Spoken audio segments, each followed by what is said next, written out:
don't have my screen, I can't see. My call to celebration this morning is an reinterpretation, a querying, if you will, of the song, Let It Be. We live in troubled times. Every time systemic racism is exposed, the system fights back and tries to cover its tracks. Again and again, broken-hearted people of color and their allies who seek to dismantle white supremacy culture raise their voices in protest. And there is still a chance that the defenders of the status quo will see and wake up. Wake up and see there will be an answer. There will be an answer. Whisper words of wisdom will guide us. There will be an answer. The night of racism appears in the form of clouds that hide the truth from our sight. Yet there is still a light that shines on me, on us, to show us the way, liberation. So, this morning, I ask you to hear this phrase, let it be differently. Rather than maybe resignation, let us hear those words as a call to action, a call to bring justice, equity, and peace to life. Let it be, let it become, let peace, justice, and liberation become.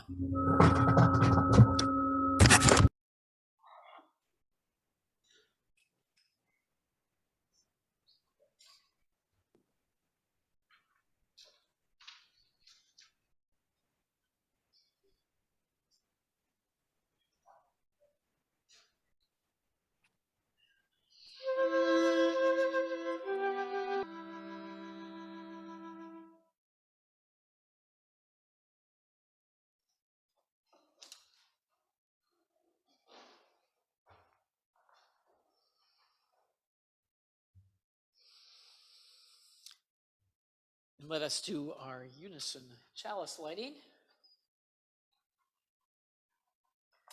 After we light the chalice.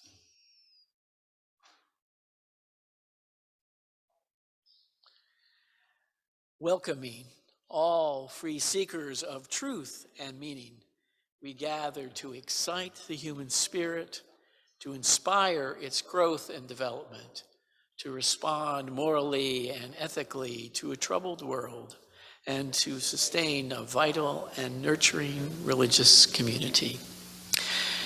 And our hymn will be In the Sweet Fields of Autumn, which is by Kirkpatrick and Vaughan Williams, and Elena Karpoff is going to sing it for us.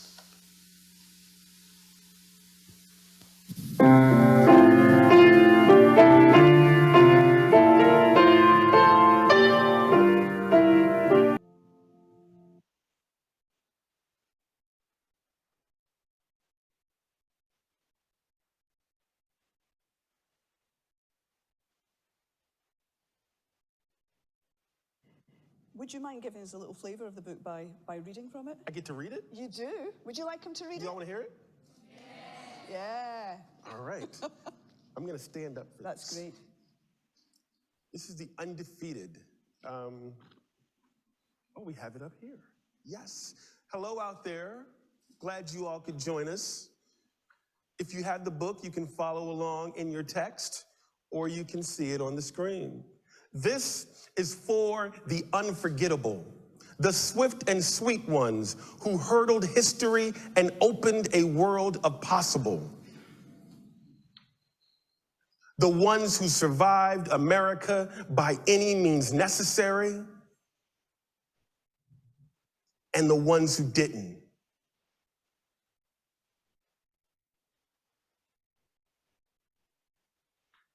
This is for the undeniable, the ones who scored with chains on one hand and faith in the other.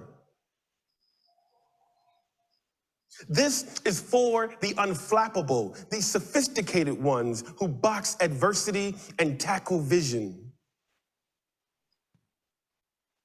who shine their light for the world to see and don't stop till the break of dawn. This is for the unafraid, the audacious ones who carried the red, white, and weary blues on the battlefield to save an imperfect union. The righteous marching ones who sang, "We shall not be moved because Black lives matter."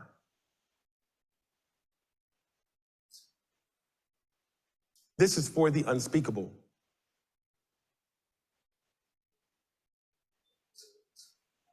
This is for the unspeakable.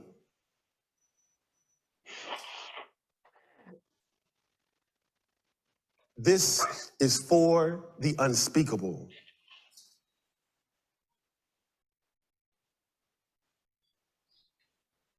This is for the unlimited, unstoppable ones, the dreamers and the doers who swim across the big sea of our imagination and show us the majestic shores of the promised land.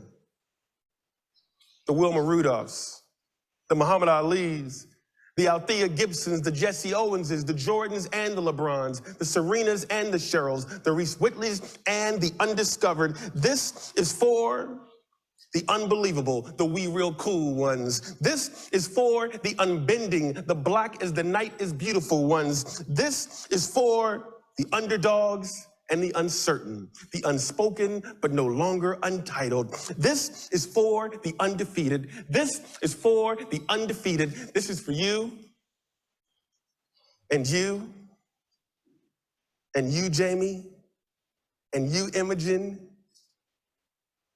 This is for you. This is for us.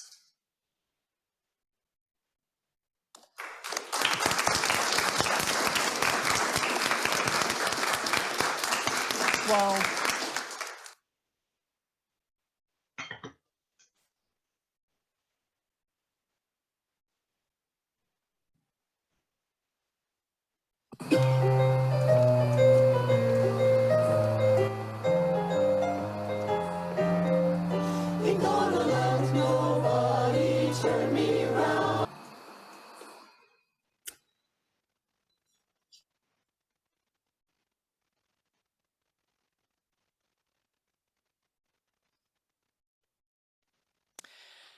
And we welcome our Facebook viewers to our service. My name is Sam Trumbore, and I serve as minister here.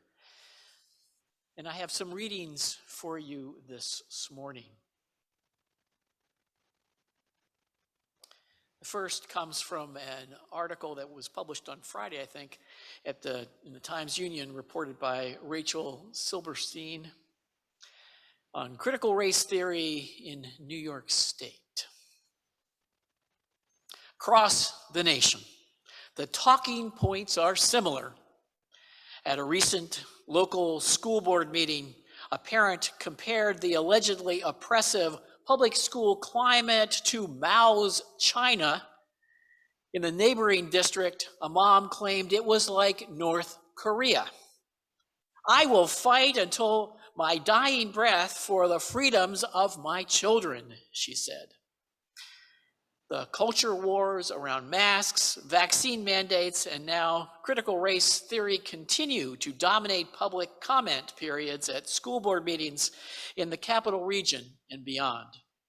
Parents, particularly in predominantly white suburbs and rural districts, are blasting the state education department's new educational equity framework, which they see as a ploy to implement critical race theory in K-12 schools. Opponents claim schools have become excessively focused on race, and that the discourse around educational equity is divisive and harmful to children's self-worth. And here's a short excerpt from the Texas law HB number 3979. No teacher, administrator, or other employee of any state agency, school district, campus, open enrollment charter school, or school administration shall require, none of them shall require or make part of a course the following concepts. One race or sex is inherently superior to another race or sex. Two, an individual, by virtue of his or her race or sex, is inherently racist, sexist, or oppressive, whether consciously or unconsciously.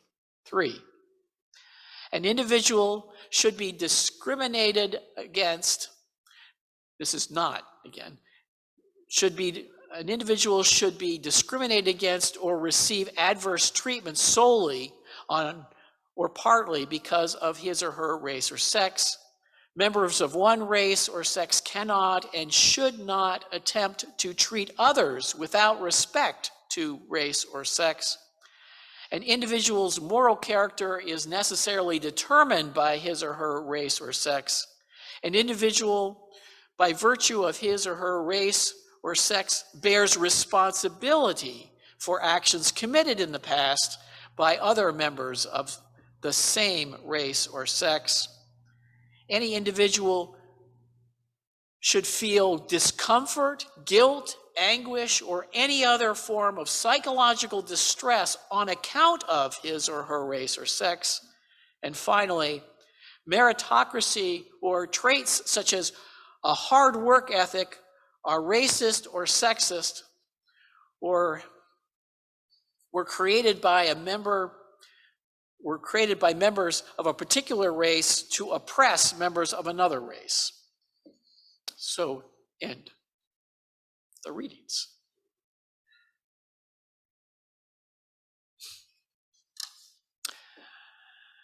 My meditation this morning is riffing on the words of Lao Tzu.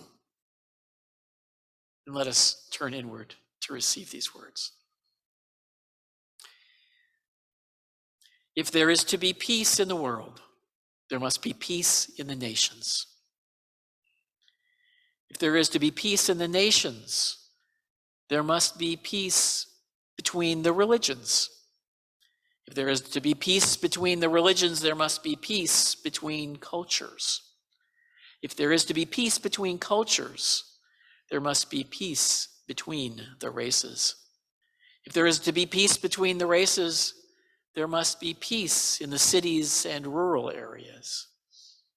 If there is to be peace in the cities and rural areas, there must be peace in the school board meetings.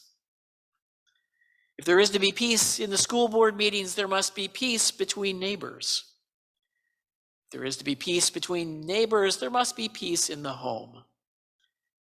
If there is to be peace in the home, there must be justice, equity, and compassion for all. And if there is justice, equity, and compassion for all, the conditions will exist for there to be peace in the heart.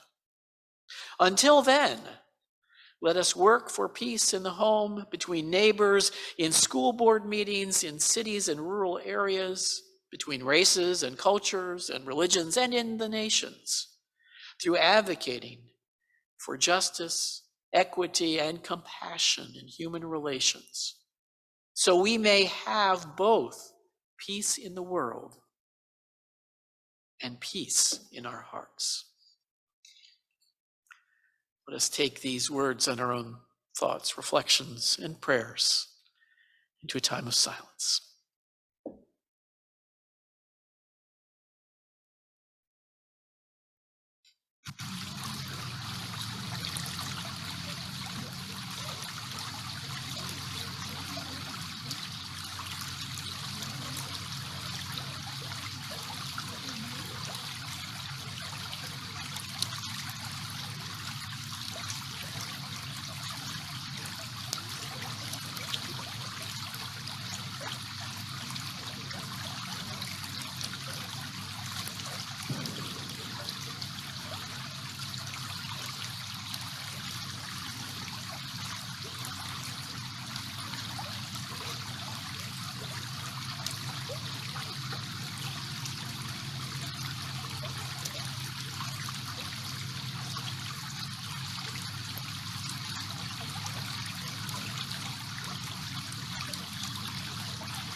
Our public schools have become centers of political strife. School board meetings have become conflict zones. Parents are showing up to fight mask mandates. Some will be fighting vaccine requirements for elementary school children as they have for 12 and up. Some are fighting those COVID restrictions on sports teams. And now agitated parents are showing up fearful of their children being exposed to the 1619 Project and hearing about critical race theory.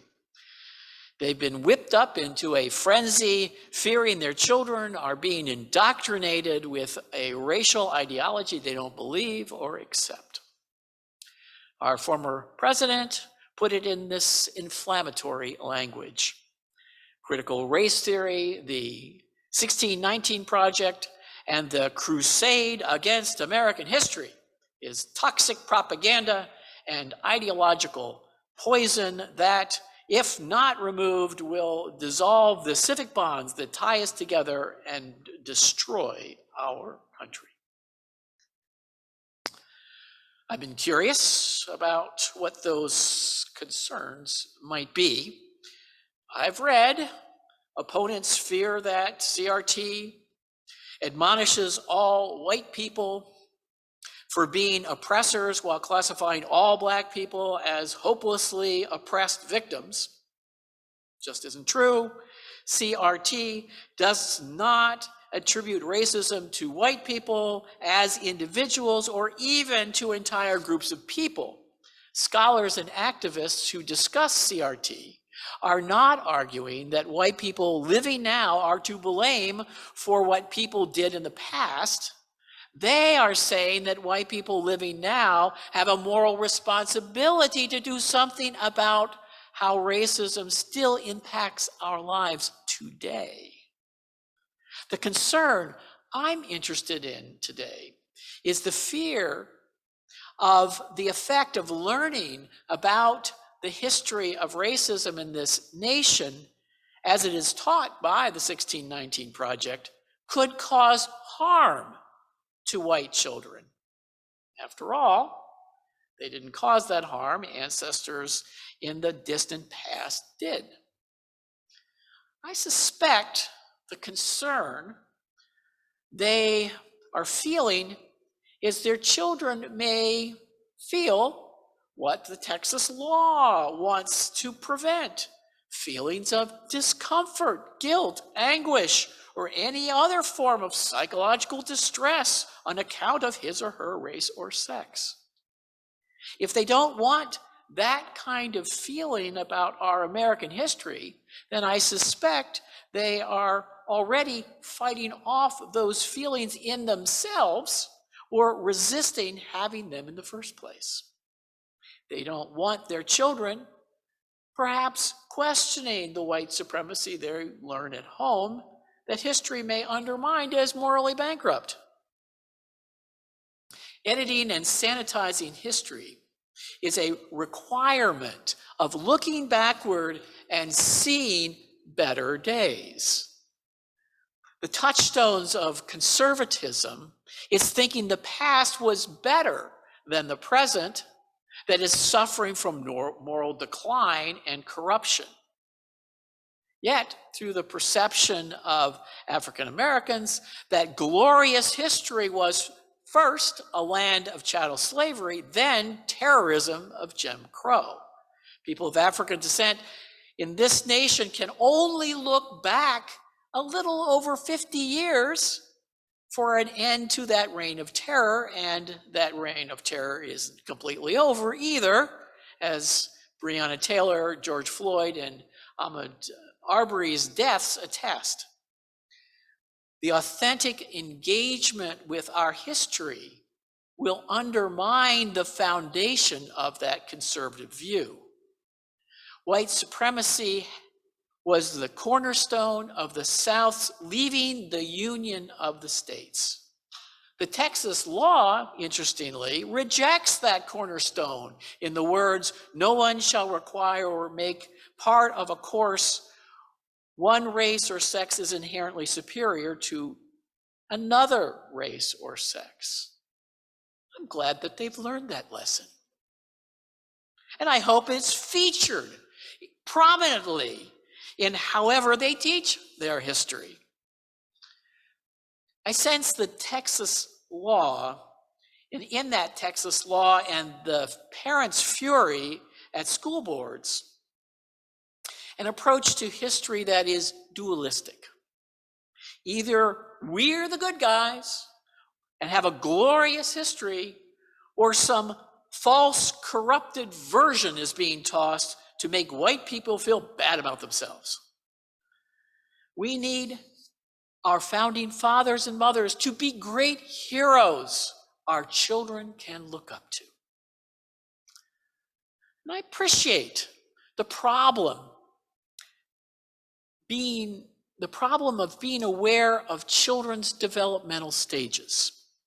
In Piaget's concrete operational stage, there isn't much nuance in their thought. Either George Washington is a hero of the people, or is he a fraud and we should reject him?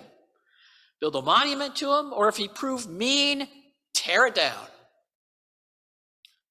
Sadly, real people aren't so easy to categorize. Look at our Ralph Waldo Emerson. He wrote and said some beautiful things. He did a great deal to assist transcendentalist thought to blossom in Concord and spread through Unitarian Universalism and Universalism. Generations have been inspired by his essays on nature and self-reliance. Yet he said some terrible things about Black people.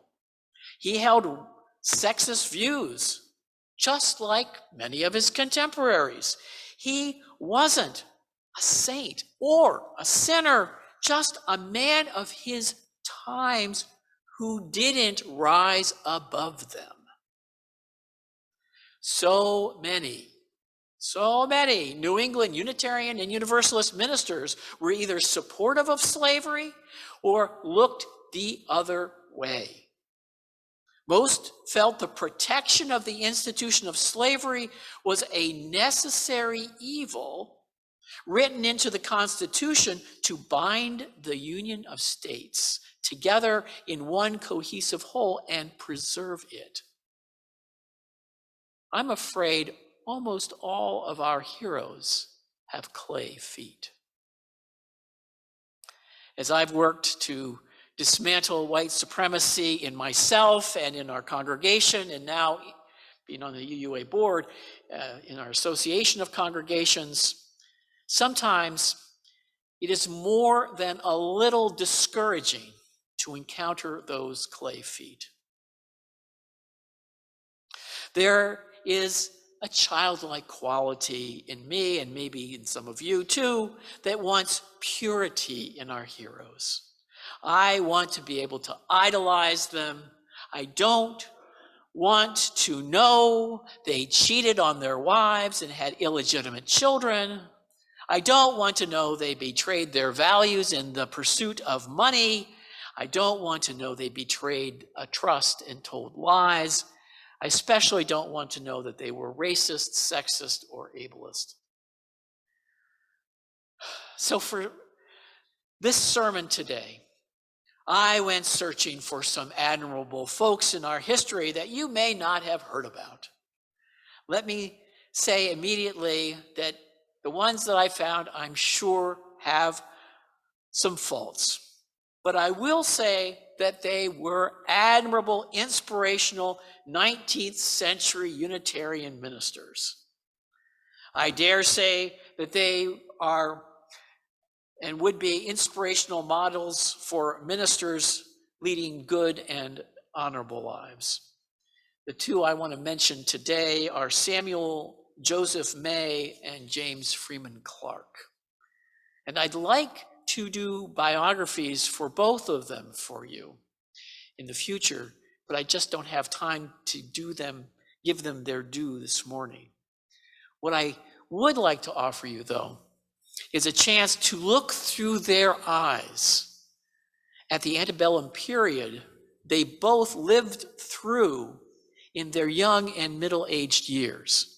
Both wrote personal histories of the anti-slavery work that they did and which they were incredibly dedicated from early on. First, I'd like to bring you Clark's perception of Kentucky when he served a church there, which was then thought of as the Western frontier. He writes, "I myself was a citizen of the state of Kentucky from 1833 to 1840. Slavery existed there, it is true, in a comparatively mild form, but its evils were such that I learned to look on it with unmixed aversion. I learned my anti-slavery lessons from slavery itself and from the slaveholders around me. The sentiment of Kentucky in those days, among all the better class of people, was that slavery was a wrong and an evil, and it ought to be abolished. It was also believed that Kentucky would, when the time came for altering its constitution, insert a clause in the new constitution that would allow slavery to be abolished." I want to share with you this interesting story that he told about the attitudes of a couple of Kentucky farmers he knew. And also an interesting attitude from Boston. "A young man from Boston called upon me one day in Louisville. He was a member of one of the very conservative families of New England who believed that abolition was a fanatical movement and that abolitionists were endangering the safety of the Union. He had been brought up in those sentiments. I took him with me to drive into the country to visit some of the plantations. The first place that we came to was the residence of Judge John J. Marshall, who belonged to one of the old families of Virginia and Kentucky. The Marshalls owned slaves, and there were a great many about the house. My Boston friend, seeing he was among slaveholders, thought it was fitting opportunity for him to say something in favor of the institution. 'Mrs. Marshall,' he said, 'I think our people in the North are very much mistaken in attacking slavery as they do. It seems to me that there is nothing so very bad about it.' Mrs. Marshall replied, 'It will not do, sir, to defend slavery in this family. The Marshalls have always been abolitionists.' He was a bit surprised at the very decided statement coming from slaveholders. We next drove to the house of my dear old friend, Judge John Speed, who had a large plantation of 50 or 60 slaves. When we reached his house, he took us about the plantation and showed us the Negro cabins, having in them various little comforts, such as muslin curtains in the windows, pictures on the walls, or here and there a piece of mahogany furniture. My friend from Boston, thinking no doubt that Mrs. Marshall was an exceptional person and that he should feel safe this time in speaking in behalf of slavery, he said, 'Judge, I do not see, but the slaves are as happy as our laboring classes in the North.' 'Well,' answered the judge, 'I do my best I can to make my slaves comfortable, but I tell you what it is. You cannot make a slave happy. Do what you will. God Almighty never made a man to be a slave, and he cannot be made happy while he is a slave.'" Samuel May, in his 1869 book, Some Recollections of Our Anti-Slavery Conflict, reflects on the people who were crucial in the abolitionist cause. He singles out William Lloyd Garrison for high praise, but he also praises a man who inspired Garrison to deepen and energize his commitment to the cause. His name was Benjamin Lundy. Born in 1789, Lundy was raised as a Quaker and saw slaveholding as a great iniquity. At the age of 19, he moved to Wheeling, West Virginia to learn the saddle-making trade. He plied that trade in Clareville, Ohio, with great success for 10 years. What he couldn't get out of his mind were the sights he had seen in Wheeling, a center of the slave trade. He felt he had to, quote, do something for the relief of that most injured portion of the human race. May writes, as early as 1815, when 26 years of age, he formed an anti-slavery society, which at first consisted of only 6 members, but in a few months increased to nearly 500, among whom were many of the influential ministers, lawyers, and other prominent citizens of several of the counties in that part of Ohio. Although unused to composition, he wrote an appeal to the philanthropists of the United States, which was published and extensively circulated and led to the formation in different parts of the state of societies similar in spirit and purpose to the one he had instituted. He then engaged in the publication of an anti-slavery paper, and to promote its circulation and to gather materials for its columns, he commenced his travels in the slave states. These were performed for the most part on foot. Thus he journeyed thousands of miles through Virginia, Missouri, Kentucky, Tennessee, and North Carolina. In those places where he lectured publicly or privately, he obtained subscribers to his paper. In some places, he succeeded in forming associations like his own. Frequently, he met with angry rebuffs and violent threats of personal injury. But he was a man of most quiet courage, as well as indomitable perseverance. He disconcerted his assailants by letting them see that they could not frighten him, and that the threat of assassination would not deter him from prosecuting his object.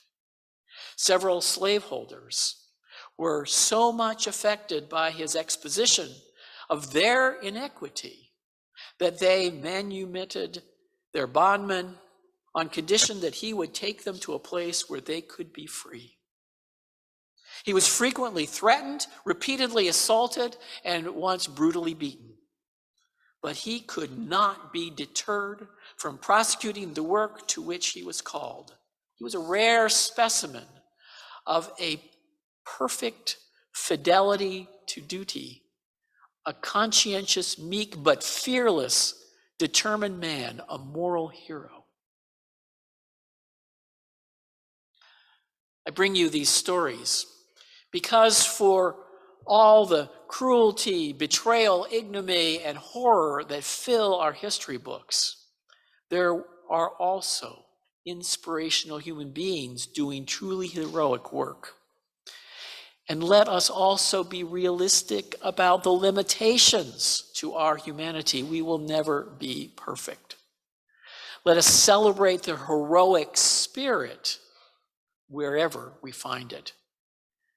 I'd like to end with historian Woody Holden's reflections on the October 19th Ezra Klein podcast, one of my favorites.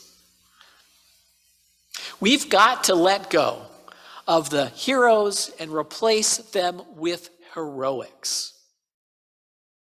That is to see that the same person can do something heroic on Monday and be an enslaver or a town destroyer. That was how Washington's nickname was among the Indians. Call me town destroyer.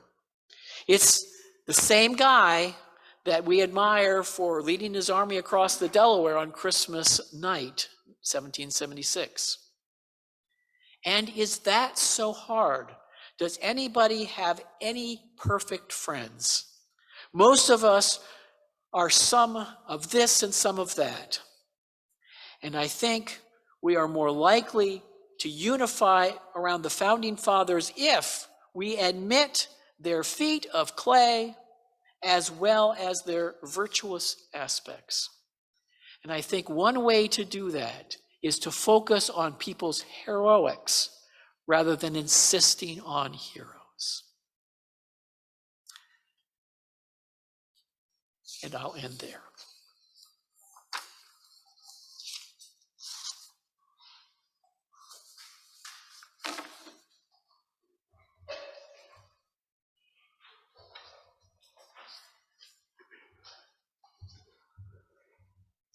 Good morning. I'm Dawn Dana, and I'm the Service Associate today. An important way we celebrate life each Sunday is by offering an opportunity to practice generosity. Members and friends support our congregation with an annual pledge paid throughout the year. Another way to support the good work of this congregation is by making a generous contribution as we pass the plate, or via one of the options shown on this next slide. If you are joining us virtually, you can click on the tiny URL link in the chat window to contribute, or you can send a text to the number shown on the screen. The examples on the slide show how to label your text to indicate the amount and the purpose or intent of your gift. We must now say goodbye to our Facebook friends. Consider joining us on Zoom next time, or visit us in person at 405 Washington Avenue, Albany. You can find more information at albanyuu.org.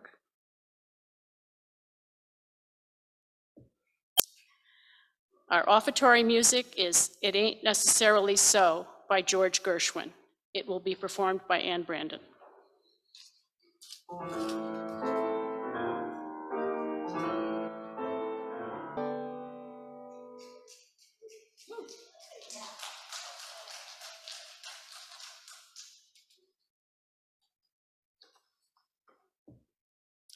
We enjoy welcoming guests and visitors to our service. If you'd like to tell us who you are and where you're from, those here in Community Hall should stand or raise your hand. The usher, Sharon, will bring you a microphone so that everyone can hear you. Those joining us on Zoom can click on the raise hand symbol, which you'll find either in the participant window or in the reactions button on your Zoom toolbar. Our technician will invite you to unmute and introduce yourself. You may also, or instead, click on the visitor link you'll find now in the chat window.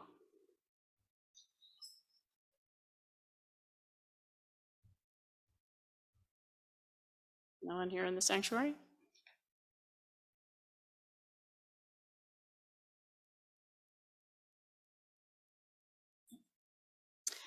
Thank you, and welcome to all who have joined us today.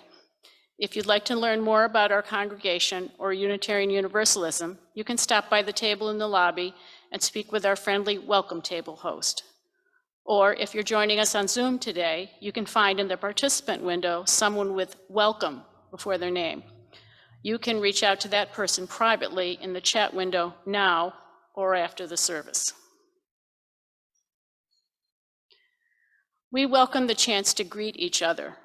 The approximately 65 congregants joining us on Zoom will be offered virtual breakout rooms.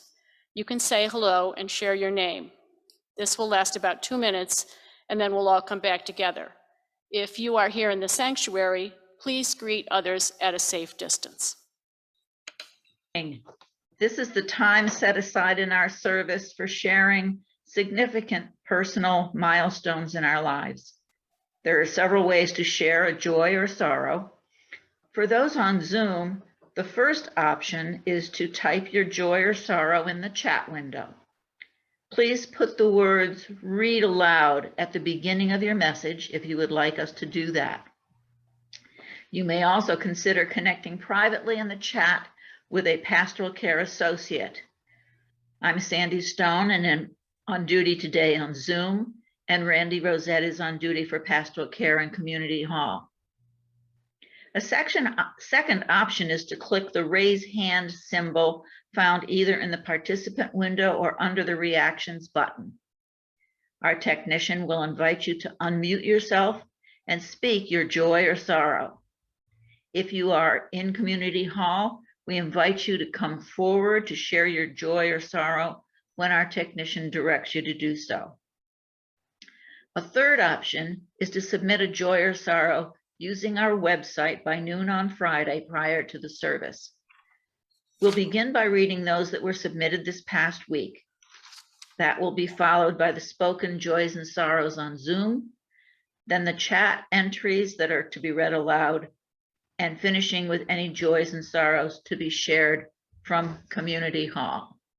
For all the joys and sorrows left unspoken, let us hold all that we've heard and felt in our hearts. For our prayer of affirmation, I have these words by Kathleen McTeague. They are with us still. Let us turn inward again to receive these words. In the struggles we choose for ourselves, in the ways we move forward in our lives and bring our world forward with us, it is right to remember the names of those who gave us strength in this choice of living. It is right to name the power of hard lives well lived. We share a history with those lives. We belong to the same motion. They too were strengthened by what had gone before. They too were drawn by a vision of what might come to be. Those who lived before us, who struggled for justice and suffered injustice before us, have not melted into the dust. They have not disappeared. They are with us still. The lives they lived hold us steady. Their words remind us and call us back to ourselves. Their courage and love evoke our own. We are living, we the living, carry them with us.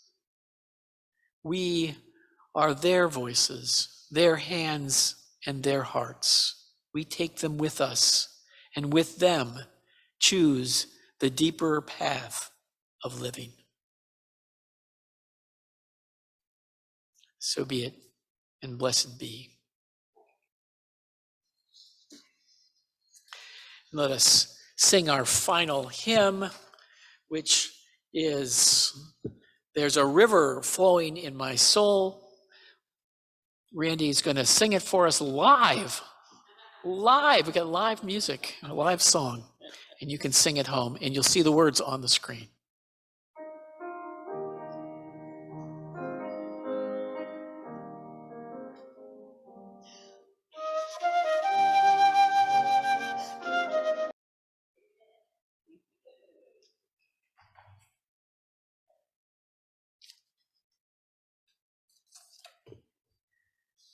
As we extinguish the chalice, please join in the words shown on the screen.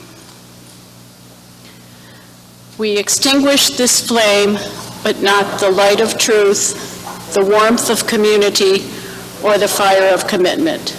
These we carry in our hearts until we are together again. Our benediction is entitled, Inspired by Our Ancestors, by Leah Durland Jones. For those who came before us, we offer gratitude and thanks. May their memories be a blessing. May we feel surrounded by their love. As we go forth from this time and place, let us be inspired by their courage, their wisdom, and their dreams. Let us honor them by doing the work of living boldly, loving mightily, and creating heaven on earth. Amen, and blessed be.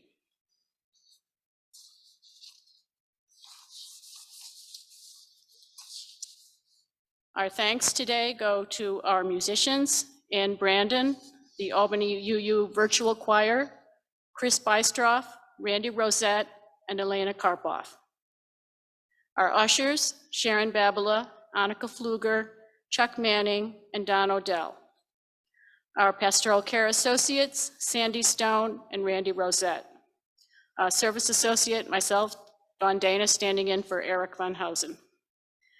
Our welcomers, Amy Lent and Barb Manning. Greeter, Kathy Hodges.